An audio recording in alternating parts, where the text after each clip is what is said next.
No, vamos al segundo curso del día, Introducción a la Geometría Simpléctica por el profesor Santiago H. Santiago, continuamos con el curso, gracias. Claro. Muchas gracias de nuevo a todos por su atención el día de hoy. Espero que podamos disfrutar de nuevo una bonita tarde. Bueno, para mí tarde, pero ustedes todavía día de geometría y matemáticas.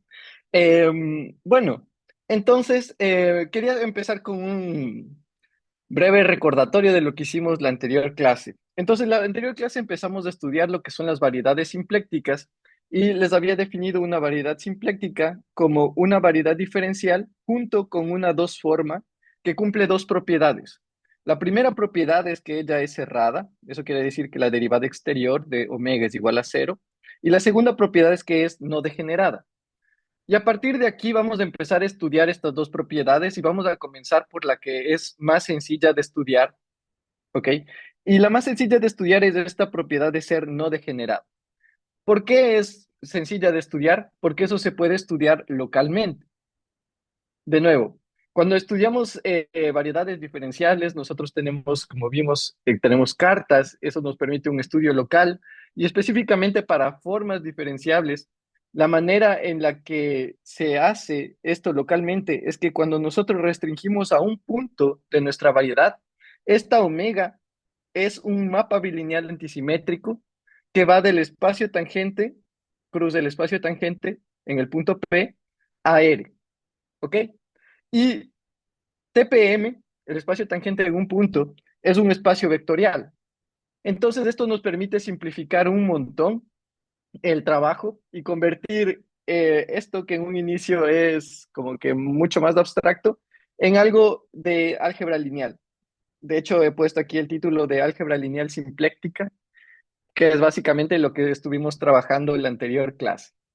Entonces, básicamente el setup que tenemos aquí, el esquema que vamos a ver, es básicamente que nosotros vamos a tener un espacio vectorial, V, ¿no es cierto?, de dimensión M, y tenemos un mapa bilineal antisimétrico, ¿ok? Y lo que estábamos demostrando era este teorema que tiene que ver con la forma estándar de un mapa bilineal antisimétrico. Básicamente lo que queremos aquí es decir que si nosotros tenemos un mapa bilineal antisimétrico en un espacio vectorial V, entonces va a existir una base de V, ¿no es cierto? Tal que satisface estas propiedades, ¿ok? Como habíamos visto, las primeras van a ser básicamente las que van a anular completamente el mapa, sí, van a anular completamente el mapa para todo V elemento de V, y las otras van a cumplir una característica especial que básicamente si se mezclan entre las Ds o entre las Fs da cero en el mapa y solo si coges el correcto EI con el correcto FI te da uno, si coges con diferentes te da cero, básicamente lo que significa esto de aquí. Y bueno, empezamos con esta demostración y nos habíamos quedado justo en el punto 2 en demostrar esta parte de aquí. Entonces quiero continuar desde ahí solo para mostrarles cuál es la técnica y de hecho porque es lo más parecido a Gram-Schmidt y el proceso de encontrar cosas ortogonales. Entonces, quiero solo terminar de hacer este paso, demostrar este 2, después decirles cómo se harían el resto de pasos inductivos y básicamente eso terminaría la demostración. Entonces, déjenme demostrar primero esto de aquí, ¿ok? Entonces, como les digo, este proceso nos va a recordar mucho a Gram-Schmidt. Entonces, ¿cuál es la idea? Básicamente es nosotros tomar un V, ¿no es cierto? Elemento de W, ¿ok? Y ahora nosotros queremos escribir este V como siendo una parte en W1 y otra parte en W1 omega, ¿verdad? Entonces, ¿cómo vamos a separar esto? Igual que hacemos en el proceso de ortogonalización, ¿no es cierto? Que tú coges un vector y tú lo proyectas en el plano y después defines como que la suma, defines, digamos, este vector como siendo la suma de la parte de ortogonalización más el vector menos la parte que quedó proyectada en el plano, ¿no es cierto? No sé si a alguien le recuerda esto un poco del proceso de ortogonalización, pero básicamente es la misma idea. Entonces, ¿qué es el análogo a proyectar en el plano? Acuérdense que yo quiero en W1 y en W1, ¿no? Y W1 está generado por el span, entonces les recuerdo que W1 es básicamente el span de E1F1, ¿no? Entonces, ¿cómo yo proyecto aquí? Pues básicamente yo puedo hacer omega, ¿no es cierto?, de VE1, ¿no es cierto? Y a esto le voy a llamar C, ¿ok? Y también puedo hacer omega de VF1 y esto le puedo llamar D, ¿no es cierto? Esta sería como que mi proyección en W1, ¿no es cierto? Y ahora, ¿qué puedo hacer? Puedo decir, bueno, entonces V lo puedo definir como siendo menos C, disculpen, menos C F1 más D E1 más, como les decía, el vector menos lo que le acabé de quitar, ¿no es cierto? De E1. Esto es exactamente como les decía, como en el proceso de normalización. Tú tomas la parte proyectada más el vector menos la parte proyectada. ¿Ok? Básicamente es la idea. Y lo que ustedes pueden comprobar, eh, no es muy difícil, es que esto es parte de W1 y esto va a ser parte de W1 omega. ¿Ok? Entonces, básicamente estamos demostrando que W es igual a esta suma de aquí. ¿Ok? Entonces, eso terminaría esta parte de la demostración. Entonces, lo que acabamos de demostrar es básicamente lo siguiente, ¿no? Que nosotros teníamos nuestro espacio vectorial B, ¿no es cierto? Y lo vamos a definir como, y lo estamos reconstruyéndolo de alguna manera, como siendo W1 más suma directa W1 omega, ¿ok? Y ahorita tenemos una base aquí, ¿no es cierto? Aquí teníamos una base desde U1 hasta UK. Aquí ya tenemos el E1 y el F1, ¿no es cierto? Entonces, el proceso inductivo me dice que a partir de aquí debo empezar a encontrar de nuevo el E2, F2 y así por delante. ¿Por qué el omega se proyecta? No es exactamente que se proyecte. Solo estaba haciendo un análogo de lo que pasa cuando tú haces la proyección con el producto punto usual, ¿no es cierto? Con el producto punto usual tú piensas que es la proyección sobre el vector, ¿no es cierto? Cuando coges el producto punto, ¿verdad? Y ese es el proceso de normalización y, bueno, Gram-Schmidt normal.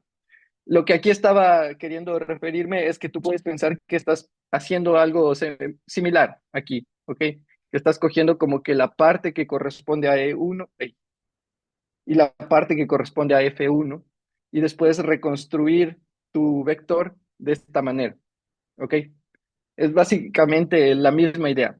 Aquí no se están proyectando nada porque en sí no tenemos mucha información sobre esto, a diferencia con el producto punto usual, pero podemos pensar de una manera similar. Por eso es como que tiene mucho que ver con Grant Schmidt, ¿ok? Porque es similar a eso. Entonces solo quería que recuerden que normalmente cuando teníamos el producto punto hacemos esto pensando que estamos proyectando sobre los vectores, ¿verdad?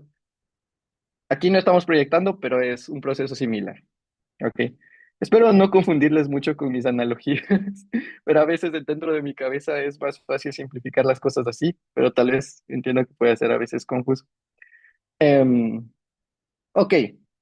Am, Ahora queremos encontrar el resto de vectores dentro de W1 omega, ¿verdad? Entonces nosotros queríamos encontrar aquella base, ¿no es cierto? Desde U1 hasta UK, después E1 F1, E2 F2 y así por delante, ¿verdad? Entonces ya hemos encontrado U1 hasta UK, E1 F1, entonces ahora nos toca encontrar E2 F2. Entonces hacemos un proceso similar. Acuérdense que lo que habíamos hecho antes era coger un E1 diferente de cero en W y después de encontrarle un F1, tal que cuando hacíamos omega de E1 F1 nos daba 1, ¿no?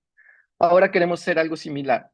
Queremos coger un E2 que sea diferente de cero en W1 omega, entonces vamos a decir que sea E2 diferente de cero y esto dentro de W1 omega. Y queremos encontrarle un F2, ¿ok? Ahora, nosotros queremos demostrar que existe un F2 que todavía esté en W1 omega, tal que vamos a tener que omega de E2 F2 sea igual a 1, ¿ok? Esto de nuevo no es muy difícil de ver, porque acuérdense que En U están todos los que siempre se anulan con todos los otros elementos de B, ¿no es cierto? Entonces, eso quiere decir que como este E2 no está dentro de U, entonces debe existir algún elemento tal que nosotros hagamos omega de E2, ¿no es cierto? Aquí va a existir algún elemento que le voy a llamar F mayúscula por un inicio, ¿no es cierto? Tal que no se anula, ¿verdad? Porque sabemos que no está en U, ¿ok? Ahora, nosotros sabemos que con todos estos se anula. ¿Por qué? Porque nosotros definimos el W1 omega como siendo los que se anulan con todos los de E1 y F1, ¿no es cierto? Entonces sabemos que los elementos de aquí se anulan con estos. Entonces este F no puede estar aquí, ¿verdad? Este F necesariamente tiene que estar acá. Y de nuevo, por la bilinealidad, yo puedo aquí multiplicar por algún real, ¿no es cierto? Para que esto me dé igual a 1, ¿ok? Y básicamente aquí empieza el proceso inductivo. De nuevo, de aquí en adelante puedo usar W2 como siendo el span de E2F2, ¿ok? Y después, de nuevo, pensar en W2 omega, ¿no es cierto? Como siendo el complementario tal que, y después demostrar que W1 omega va a ser igual a W2 omega, suma directa con W2. ¿Ok? Y después volver a encontrar W, E3 y F3 y así por delante. ¿Ok? Entonces ese es el proceso inductivo y el proceso inductivo básicamente acaba por ser dimensión finita, en donde vamos a obtener básicamente em, lo que queríamos demostrar, que nuestro V se separa en esto de aquí, esta WN, ¿no es cierto? Donde nosotros aquí vamos a tener la base, porque aquí tenemos una base para este subespacio, una base para este subespacio, para cada uno de estos, y encontramos todos los elementos que nosotros queríamos para nuestra base, ¿ok? Y por construcción satisfacen todas las propiedades que habíamos visto en un inicio, ¿ok? No sé si alguien tiene alguna pregunta al respecto. Espero haber sido más o menos claro en esta demostración. Em, bueno, entonces a partir de aquí vamos a definir si qué es ser no degenerado. Porque como les había dicho, todo esto hice para estudiar qué es esto de ser no degenerado, ¿ok? Y básicamente ahora sí puedo decir una definición un poco más clara de qué significa ser no degenerado.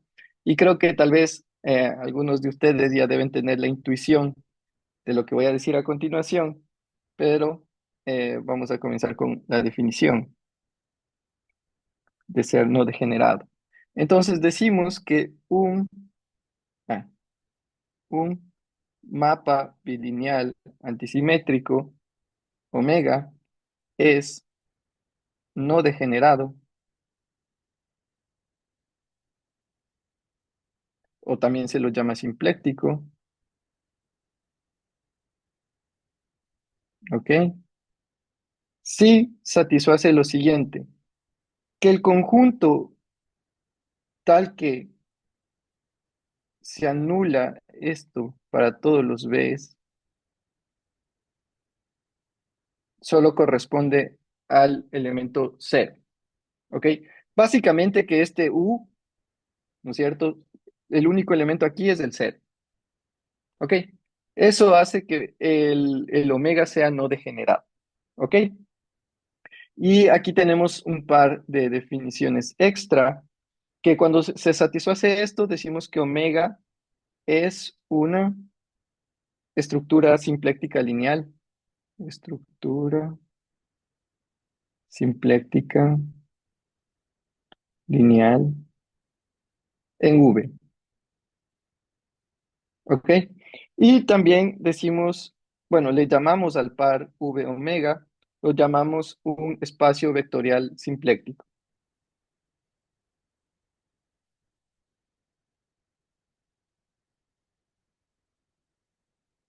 ¿ok? Entonces, básicamente esto ya nos define algo que es no degenerado, Entonces, como les decía antes, básicamente el ser no degenerado significa que no existe, o sea, a menos del cero, pero no existe un elemento diferente del cero, tal que para todos los Bs esto se anula. ¿Ok? Básicamente eso es lo que nos dice que sea no degenerado. Ahora, hay ciertas propiedades inmediatas que vienen a partir de esto de aquí. Entonces, esto lo voy a poner en una nueva página y vamos a ver algunas propiedades que tenemos directamente de,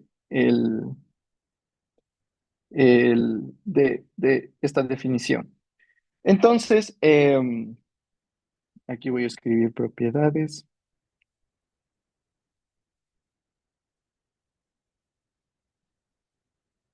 Ok, entonces la primera propiedad es una propiedad de dualidad. ¿Ok?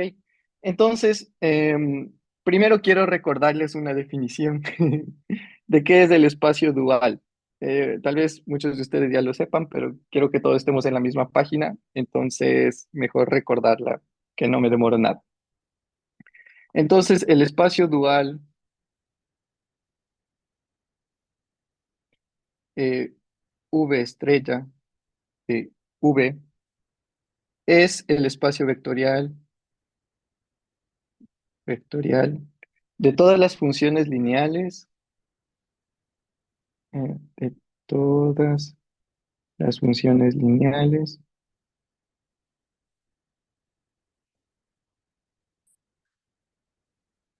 de V en los reales.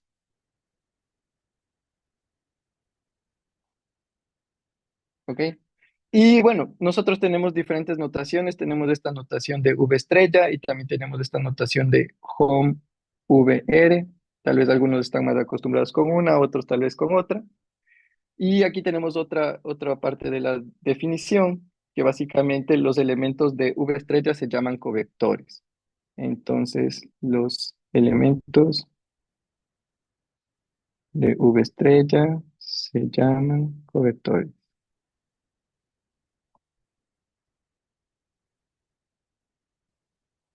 ¿Ok? Entonces, una definición rápida para aquellos que tal vez no tenían mucho en cuenta los espacios duales. Pero bueno, básicamente son funciones lineales, ¿ok? De V en los reales. Es lo, es lo importante, ¿ok? Y esto también forma un espacio vectorial, que también es algo interesante de este espacio dual, ¿ok? Y bueno, aquí aparecen los famosos covectores, ¿ok? Entonces, con esta propiedad, ahora sí, con esta definición, ahora sí les voy a enunciar la propiedad de la dualidad. Entonces, les había dicho que tenemos esta propiedad que se llama dualidad, que básicamente nos dice que cuando nosotros tenemos, acuérdense que estas propiedades es cuando nosotros tenemos esa estructura simpléctica lineal. Entonces, propiedades, aquí voy a poner de una estructura simpléctica lineal. De hecho, ¿dónde escribí eso por primera vez? Creo que esto lo voy a abreviar como ESL para no tener que escribir eso siempre. Em, bueno, las propiedades de una estructura simpléctica lineal, entonces la primera es la dualidad. ¿Y qué quiere decir esta dualidad? Básicamente nos va a decir que va a existir, entonces esto nos dice que existe una biyección que le voy a llamar omega, eh, creo que techito queda mejor, entre V y su dual, ¿ok? Entonces, vamos a tener esta biyección de aquí, ¿ok?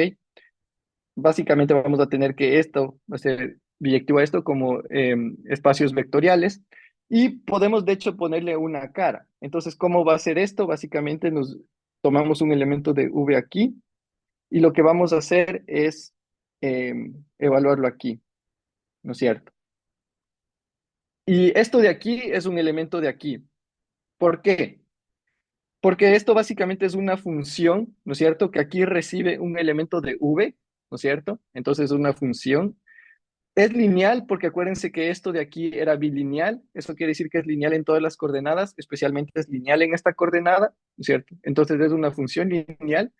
Y es claro que esto antes iba también a los reales, ¿no es cierto? Acuérdense que esto va de TPM cruz Ay, disculpen, V cruz V a R, ¿no es cierto? Ahora que ya estamos fijando uno, entonces como tenemos el libro del otro, entonces esto va de V a R y esto es lineal, ¿ok? Entonces está cumpliendo todas las condiciones para ser una función lineal que va de V en los reales, ¿ok? Entonces, de hecho, esto es un covector. Entonces, fíjense cómo la estructura simpléctica lineal me está dando una biyección entre en mi espacio vectorial V con su dual, ¿ok? Entonces, tomando un V, tomando un vector, obtengo un covector, ¿ok? Ejercicio. Siempre es bueno tener ejercicios por ahí sueltos. Ejercicios demuestran que de hecho es biyectivo. Demostrar que es biyectivo. Em, sí, para demostrar que es biyectivo, básicamente tienen que usar ¿eh? La no degeneración, ajá, que es no degenerado, ¿ok? Entonces no es nada complicado, pero sí es entretenido de hacer, entonces les recomiendo, es un buen ejercicio demostrar que este mapa que acabé de definir es biyectivo. Ok, esa es la primera propiedad que vamos a ver. La otra propiedad tiene que ver con la dimensión par. Y esto tiene que Santiago, ver también con, dígame, sí, una pregunta. claro. ¿Ustedes en geometría simpléctica a esa dualidad le llaman dualidad o le llaman subir y bajar índices o lo identifican con subir y Eh, bajar índices? no, por lo menos en las cosas que yo he hecho, no. Pero entiendo Sí, lo que me dices de su sí, ¿no? Ah, sí. En geometría riemanniana, como la métrica G es no degenerada, subimos y bajamos índices con la métrica. Y me habían dicho que en geometría simpléctica, por ser no degenerada la dos forma, también se podía usar, o sea, subir y bajar índices, que es lo que estás haciendo ahora con la Sí, dualidad. ajá, sí, sí, Ajá, ok, exactamente, pero no ok, le conozco exactamente con ese nombre, ajá. ok, ok, Pero sí es lo gracias. mismo, Ya. ajá. Ujú. La inyectividad me imagino que es usando el kernel, exactamente. O sea, básicamente la inyectividad, si quieren puedo demostrar la inyectividad por ustedes porque es lo más fácil de hacer. Para demostrar que es inyectivo, básicamente tú piensas que tú tienes dos formas que te dan lo mismo siempre, ¿no es cierto? Entonces tú tienes esta que te da el mismo covector que otra, ¿no es cierto? ¿Verdad? Y después tú tienes que, básicamente por linealidad, en la primera coordenada, tendrías que esto es cero, siempre, ¿no es cierto? Y de nuevo, como habíamos visto, eh, el único que anula todo es el cero, ¿ok? Entonces eso implica necesariamente que V es igual a W, ¿ok? Em, sí, eso es usando la parte de ser no degenerado. Entonces esto implica que V es igual a W, ¿ok? Así se demuestra la inyectividad. Ujú. Ahora, demostrar que es sobreyectivo es un poco más divertido. Am, ok, perfecto. Ahora, la siguiente propiedad tiene que ver con la dimensión.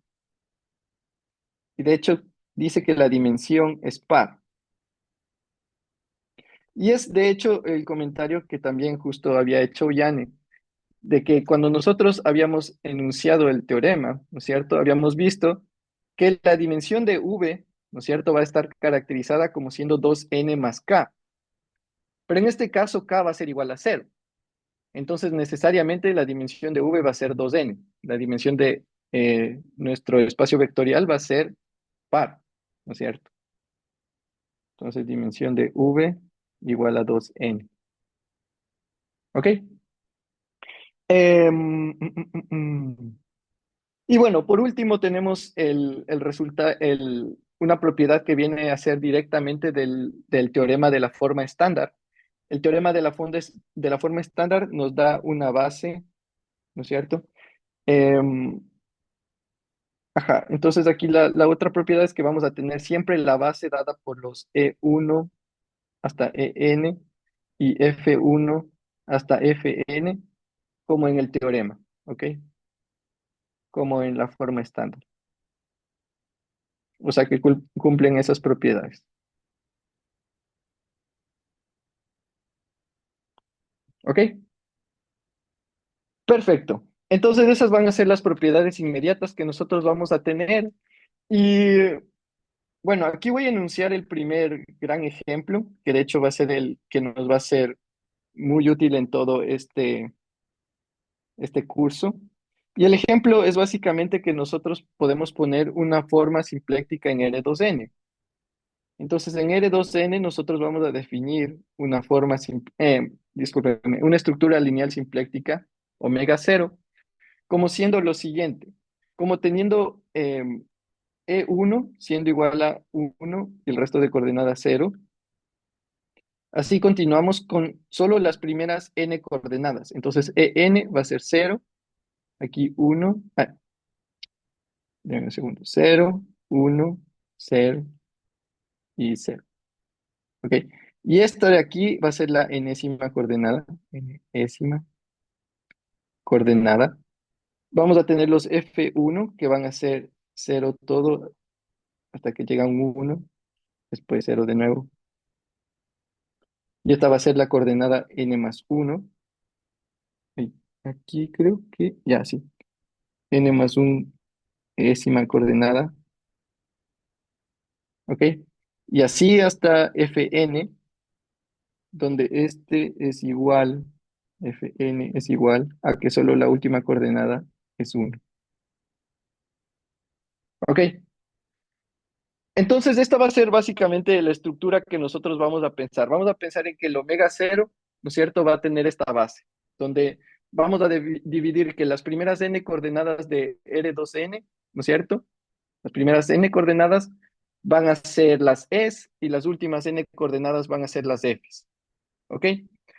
Y esto tiene mucho que ver con lo que les había mencionado en un inicio de que, bueno, está relacionado con lo que les había dicho de que en R6 se puede pensar el movimiento de los planetas como siendo las primeras tres coordenadas dadas por el vector posición,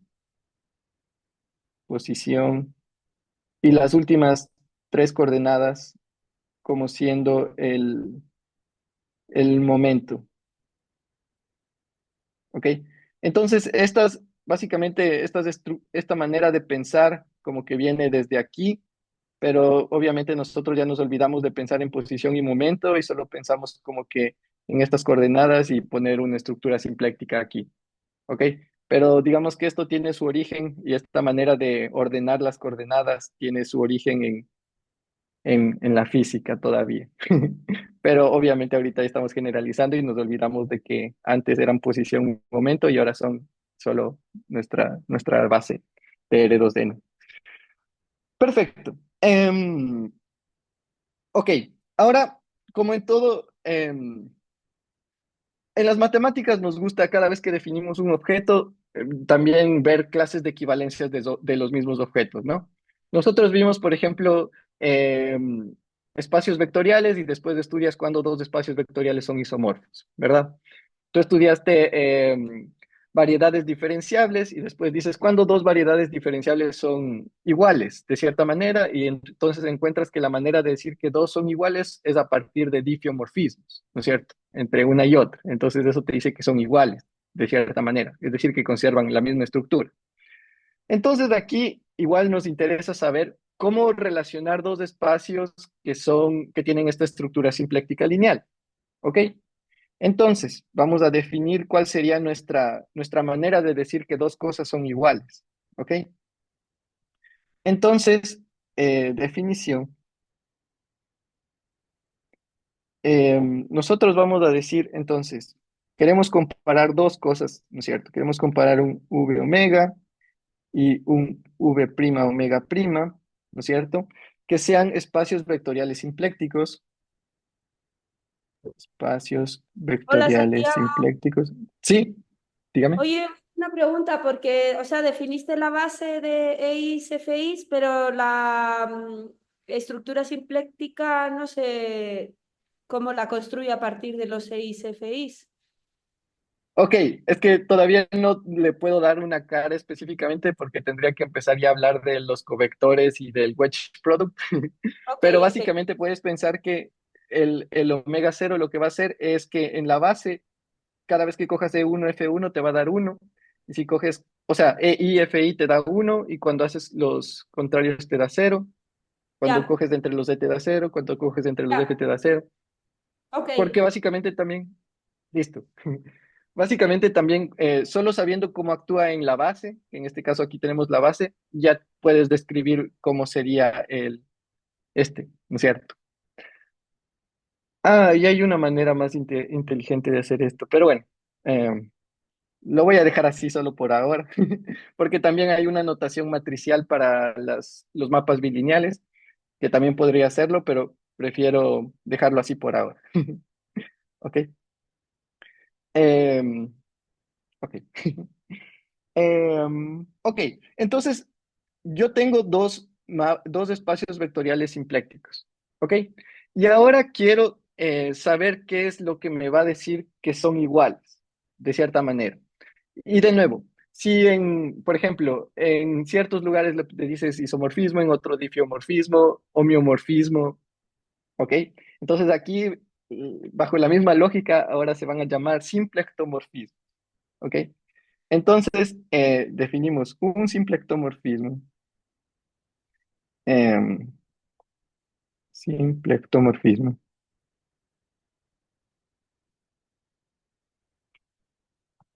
Eh, entonces, phi entre ellos es, entonces primero queremos que sea un isomorfismo lineal, ismo lineal, ¿ok? Y también quiero que esto de aquí sea igual a omega. Ahora, estoy pensando que es un isomorfismo lineal que va desde V a V', entonces tengo que definir esto, ¿no? ¿Qué significa este phi estrella de omega primo? Entonces, aquí les voy a poner, de hecho, esta es la primera definición de lo que después le vamos a llamar pullback, pero phi estrella de omega prima, cuando aplicamos a dos vectores UV, acuérdense que ahorita estamos pensando que esto em, va a ser un covector en V, ¿no? Entonces, estos UV son elementos de V, ¿ok? Entonces voy a pensar que esto va a ser igual a omega prima de phi de U phi de U. Entonces quiero que vean que todo esto tiene mucho sentido. Porque si esto es un isomorfismo lineal, ¿no es cierto? Entonces, cuando yo defino esto así, todavía todo se va a ir conservando, ¿verdad? Aquí también voy a tener linealidad en estas dos partes, o sea, linealidad aquí, porque después el phi me conserva la linealidad, ¿no es cierto? Entonces, básicamente sí estoy como que jalándole, ¿no? Como que aquí yo aplico dos vectores que están estos dos vectores son elementos de V, ¿no es cierto? Y ahora les estoy llevando a V', ¿no es cierto? Y ahí es cuando sí puedo usar el omega prima, ¿ok? ¿Ok? ¿Correcto? Y ahora yo quiero decir que esto es lo mismo que simplemente haber aplicado el omega directamente en el UV, ¿ok? Entonces esa es básicamente la condición de ser simplectomorfo. Es decir, que de alguna manera estoy conservando la misma estructura simpléctica, ¿ok? A partir de este isomorfismo lineal. Em, entonces aquí viene la siguiente afirmación, que si da tiempo tal vez... pero bueno, les puedo también decir cómo se demuestra esta afirmación. Y la afirmación es la siguiente. Básicamente la afirmación nos dice que cada espacio vectorial, entonces cada espacio vectorial simpléctico de dimensión 2n es simplectomorfo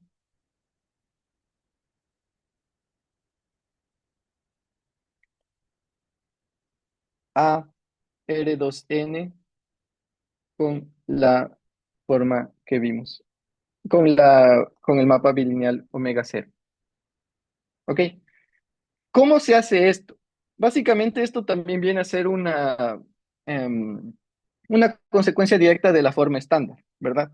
Porque tú puedes coger cualquier V omega, ¿no es cierto? Y por el teorema de la forma estándar, nosotros sabemos que existe una base para V, ¿no es cierto? Entonces que V se puede expresar como el span de un E1, EN, F1 hasta Fn, ¿no? Y después, ¿cómo vamos a definir el phi? Entonces, después tú puedes definir el phi, ¿no es cierto? Que va desde V hasta R2N. ¿Cómo? Pues mandando este E1 que teníamos aquí con los elementos correspondientes de acá, con los E1, EN que tenías acá, y después los Fs con los F1 y los Fn que tenías en R2N, ¿verdad?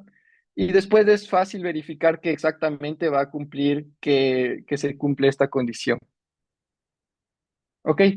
Entonces, esto es una afirmación y es un resultado casi que inmediato. Y de hecho, esto ya te da una pista de lo que después va a ser el teorema de Darboux. Que básicamente el teorema de Darboux te dice que todas las variedades simplécticas localmente son R2N con este tipo de estructura. Pero bueno, ese es un spoiler para el futuro. Después vamos a hablar más acerca del teorema de Darboux. Pero primero necesitamos aprender un poco de formas diferenciales. Entonces, antes de empezar con formas diferenciales, no sé si alguien tiene alguna pregunta, algo que no haya quedado tan claro.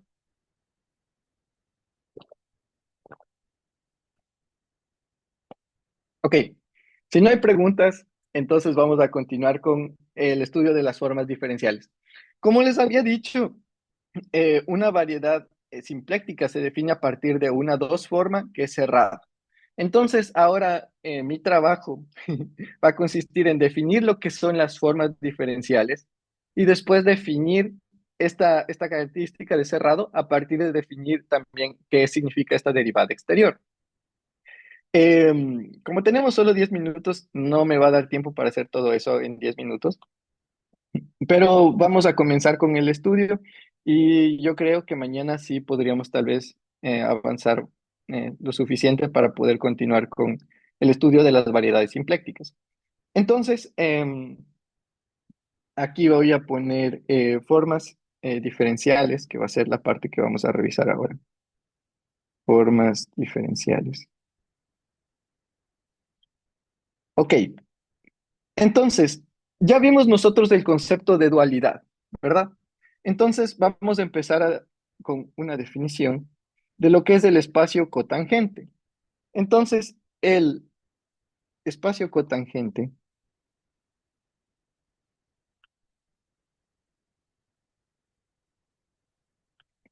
de P en M, de un punto P en M,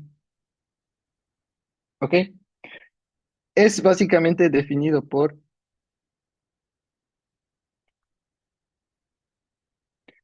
TPM estrella. ¿Qué quiere decir esto? Que va a ser el dual de TPM, ¿no?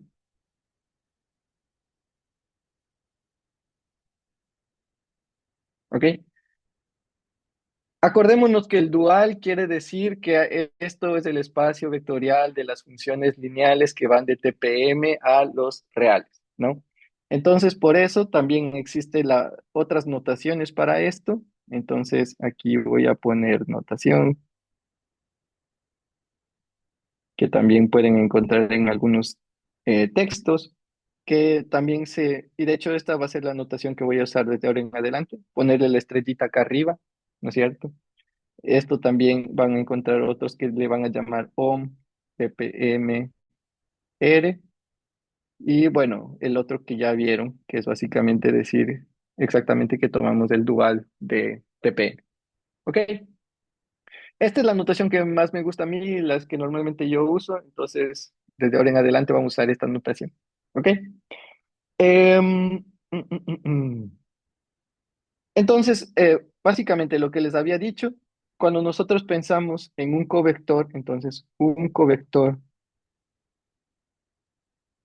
aquí, ¿no es cierto? Un gamma P elemento de T estrella PM, ¿no es cierto? es una función lineal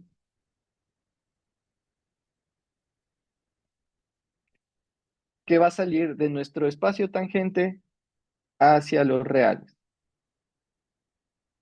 ¿verdad? Por definición. ¿Ok? Y ahora vamos a ver la definición de lo que es una unoforma. Entonces, definición, lo que es una unoforma. Entonces, una unoforma en M es una función alfa que asigna a cada punto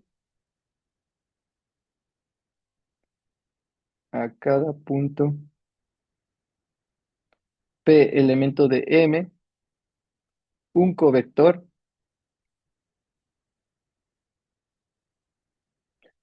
alfa P en P. ¿Ok? Disculpe, un covector. Bueno, el covector viviría en T estrella de PM, ¿no? Esto en T estrella de PM. ¿Ok? Entonces esto va a ser una unoform. ¿Ok? Va a ser una función alfa que asigna a cada punto de P un covector alfa P. ¿Ok? Entonces por eso, de hecho, hay algunos libros, hay en algunos lugares donde describen a alfa recibiendo dos informaciones. Y a veces van a encontrar diferentes notaciones para alfa, pero básicamente alfa va a ser algo que acepta dos informaciones, M y A. Quiero ser más preciso con esto. Santiago, Voy a poner, dígame, sí, que creo que es dígame. importante, creo que es importante que digas que es una función diferenciable entre variedades diferenciables. O sea, no, Eh, Creo que ahorita no quiero, o sea, quiero decir solo que es una asignación por el momento y después decir que localmente puedes decir que es diferenciable o suave dependiendo de lo que aparezca como término. sí, es que, o sea, sí, es que, o sea, lo importante de ese campo tensorial o de cualquier campo tensorial para poder llamarle campo tensorial es que también, según te vas moviendo de punto a punto, te Sea mueves de suave. manera bonita. Ujú. Ya, solo eso. Sí, sí, Gracias. sí. Sí, sí, sí, claro. Sí, lo que dijo Yane creo que va a quedar más claro en unos segundos. Por el momento solo quería mencionar que básicamente estamos asignando a cada punto un espacio de estrella de PM, ¿ok? Un covector. Y básicamente, como les estaba diciendo, esto acepta dos informaciones. Entonces, normalmente le van a poner una información aquí, que le voy a poner de, de morado, y la otra información que está aquí. Entonces, la información de morado básicamente va a ser un P elemento de M, ¿no es cierto? Y la información en azul va a ser un vector en TPM, ¿ok? Entonces, es básicamente la idea que si tú tienes alfa P, entonces por eso mismo vas a tener que alfa P va a ser el elemento de T estrella de PM, ¿ok? Y una vez que le das las dos informaciones, esto va a ir hacia los reales. ¿No? Igual aquí esto va a ir hacia los reales. Y lo que dijo Yane, más adelante vamos a ver que lo que vamos a requerir de, también dentro de esto es que conforme vamos moviendo P, esto sea de alguna manera suave o diferenciable, que es un concepto que voy a definir más adelante. ¿Qué significa ser suave o qué significa ser diferenciable en este contexto? ¿Ok? Perfecto. Entonces, ahora vamos a definir lo que es una diferencial. Tal vez algunos de ustedes ya hayan visto estos conceptos antes, pero es interesante también revisarlos de nuevo. Entonces, ¿qué es una diferencial de una función? Ahora, vamos a tener nosotros una función entre nuestra variedad m y los reales. Vamos a suponer que esto va a ser una función C infinito, es decir, una función suave. Em, eh, Creo que desde ahora en adelante voy a decir solo suave y no C infinito, pero bueno. Entonces definimos su diferencial.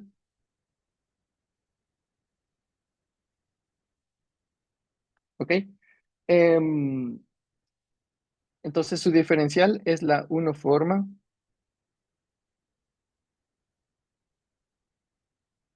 que le vamos a llamar df en M, tal que para todo P elemento de M y XP elemento de TPM, vamos a tener que df en P de XP va a ser igual a XPF. ¿Ok? Entonces, de nuevo, aquí estoy definiendo una diferencial. ¿Ok? Entonces, básicamente, si nosotros tenemos una función que va desde M hacia los reales, que sea suave, en este caso estoy pidiendo suave para que todo me quede bonito. Entonces, cuando la diferencial de f va a ser una forma, ¿ok? De hecho, después que vamos a ver un poco más de esto de álgebra exterior, vamos a pensar que esto es una cero forma y esto de aquí ya empieza como que la forma. Entonces, este es el primer trozo que vamos a ver. Entonces, la diferencial va a ser una forma a la que le vamos a denotar como df, ¿ok? Y bueno, Em, tal vez a algunos de ustedes ya les suena esto de algún curso de cálculo o algo así, cuando empezamos a hablar de diferencial y así. Y vamos a ver que tienen que ver con conceptos de cálculo también. Tal vez la siguiente clase, porque nos quedan solo 2 minutos. Pero bueno, esto de aquí ya me da una forma en M, tal que para todo P elemento de M y XP elemento de TPM, como les digo, esto acepta dos informaciones, un P elemento de M y un vector en TPM, ¿no es cierto? Definimos esto como siendo esto de aquí, ¿ok? Ahorita estoy usando el hecho de que XP es una derivación, ¿ok? Entonces lo que estoy usando aquí es la derivada en el punto P de F, ¿ok? Entonces, esta es digamos que la definición que vamos a usar. Y en este caso de aquí, no estoy viéndole solo como un vector, sino como una derivación. Entonces, a esta derivación le puedo aplicar a mi función f. ¿Ok? Y esto me va a dar un real. ¿Ok? Em, Creo que en el último minuto, si me puedo pasar 2 minutos, les puedo decir algo, si no, mejor me callo. Pero básicamente la idea es que vamos a poder construir, a partir de usar estos diferenciales, vamos a poder construir una base para el espacio cotangente, ¿ok? Y yo creo que mejor eso lo dejo para la siguiente clase para poder no correr mucho hoy y mejor en la siguiente clase vamos a definir una base usando diferenciales de algunas funciones que ya han visto ustedes en la clase de la profesora Ollani. Entonces, no sé si alguien tiene alguna pregunta con esta pequeña introducción. Sí, Hola, Santiago. Bueno, sí, solo un sí, comentario. sí, Por sí. si acaso quieren revisar todo esto para mañana para poder seguirle a Santiago mejor. Todo esto lo vimos en el curso anterior. Definimos el espacio tangente, también el fibrado tangente, definimos los covectores, las p-formas, la diferencial de una función. Lo que no hicimos fue definir la diferencial de una p-forma, eso sí no vimos. Y también construimos la base para el fibrado tangente con las Ah, diferencias. perfecto. Ajá, sí, solo eso, Mm. para por si quieren venir preparados para mañana. Les toca Sí, porque buscar qué día, qué clase fue. Gracias. listo. Sí, porque como les dije, mañana va a ser una clase un poco rápida porque mi intención es cubrir esto en la menor cantidad de tiempo posible. Entonces no va a ser algo muy profundo, sino más bien revisar solo conceptos y darles algunas técnicas y algunos trucos que ayudan para trabajar con esto. Ujú. Y sí tengo un correo, les voy a escribir mi correo aquí en el chat para que me puedan escribir si tienen alguna pregunta, algo extra.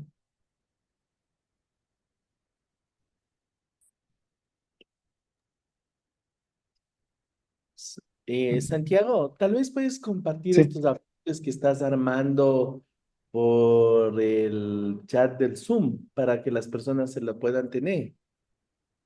Claro, sí. ¿Quieren que les comparta este PDF o también estoy preparando un PDF Puedes también compartir en ese por lo látex? pronto, por lo pronto, y después al final tenemos el de látex. Ah, sí, les iba a mencionar que sí, tengo una parte de ejercicios para esta parte de álgebra lineal simpléctica. Entonces, les voy a compartir el PDF de por lo menos algunas partes que ya tengo bien escritas, o más o menos bien escritas, para que Perfecto, también tengan los parte de ejercicios, porque ya tengo algunos ejercicios para por lo menos esta parte de álgebra lineal simpléctica, para que vayan repasando con algunas cosas. Sí, genial, ya les voy genial. a pasar. Ujú. Ujú.